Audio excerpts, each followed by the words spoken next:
Let's get more perspective now from Ronald Chapman. He's a legal analyst and federal defense attorney, and he joins us now from Lexington, Kentucky. Ronald, thanks as always for your time. Let's start with the classified documents case here. The Justice Department asked for a December trial date, but the Trump team wants an indefinite delay with no specific start date, which is, of course, up to Judge Eileen Cannon, who Trump appointed to the seat while president, to now decide that.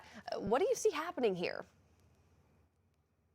Well, the prosecutors pushed back very hard here. Trump almost wanted to set sort of an indefinite trial date in this case, and the prosecutors filed an 11-page response to that, discussing the Speedy Trial Act, which is what applies here, and arguing that the public interest would not be served by this sort of indefinite extension that Trump seeks. In addition, they cut back at some of Trump's arguments about the volume of discovery in this case and the fact that classified material needs to be reviewed.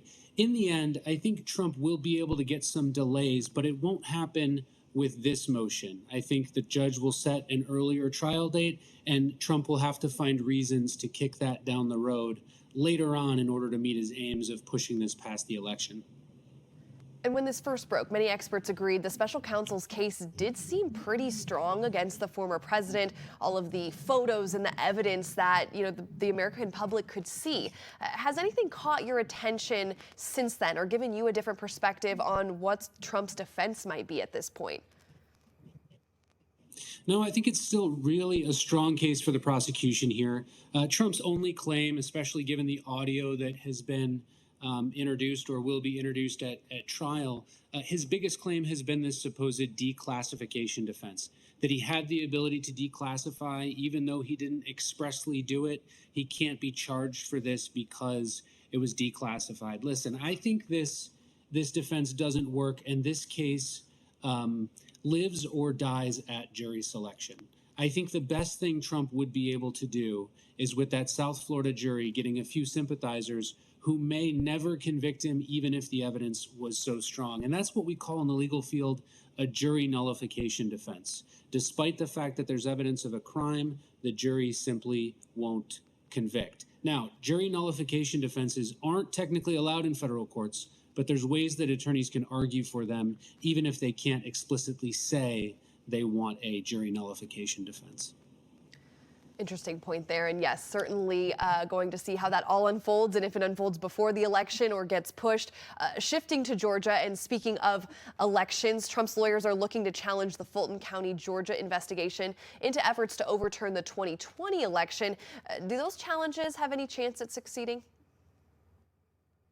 I'm not so sure that they do. We know that they Trump's team filed in the Supreme Court recently to try to block the grand jury investigation in this case, citing a whole number of issues that we probably don't need to go into now. The reality of this is that the grand jury process is largely secret, doesn't offer very much protection for defendants. And at the end of the day, if a grand jury chooses to indict, which we expect that they will in Georgia within the next few days or potentially weeks, if a grand jury chooses to indict, there's very little that a defendant can do to stop that.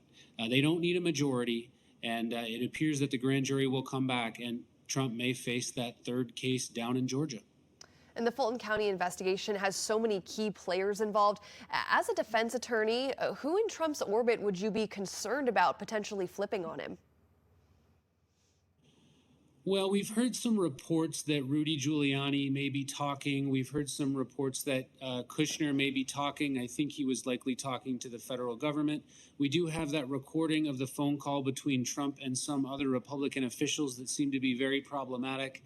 I'm not so sure who's cut deals and who would be flipping, but I don't know that Donald Trump can look around him right now and see that he has too many friends in terms of defense witnesses who would be able to get on the stand and help him out. I think I'd be very concerned about people from his inner circle in the campaign who would be able to get on the witness stand and reiterate statements made by Donald Trump that specifically indicate that he knew he didn't win the election, but tried to find a way to suggest he did. That has huge implications for both the Georgia investigation as well as the January 6th investigation that is ongoing. And I imagine those prosecutors are probably talking to each other. And do you see an indictment coming down in the DOJ investigation as well? That is going to be a much tougher case. We know special counsel's already landed an indictment down in Florida. The question is, do they open up this huge can of worms that is January 6th? I've always maintained that Trump's best defense to the investigations that he's facing is the January 6th case. That case becomes a little bit less clear. Let's look at a few facts here. First, we have protesters, as you can see on the screen right there, who took it upon themselves to go in there. The government is going to have to indicate that Donald Trump incited them to do that. That's where this case gets very tricky. Did Donald Trump's words, were they made with the purpose and the effect of causing people to go in the Capitol that day? That is a much tougher sell for a jury, even if it's a more friendly jury up in Washington, D.C. Federal Defense Attorney Ronald Chapman, thank you so much for your time and insight. As always, we appreciate it. Thank you.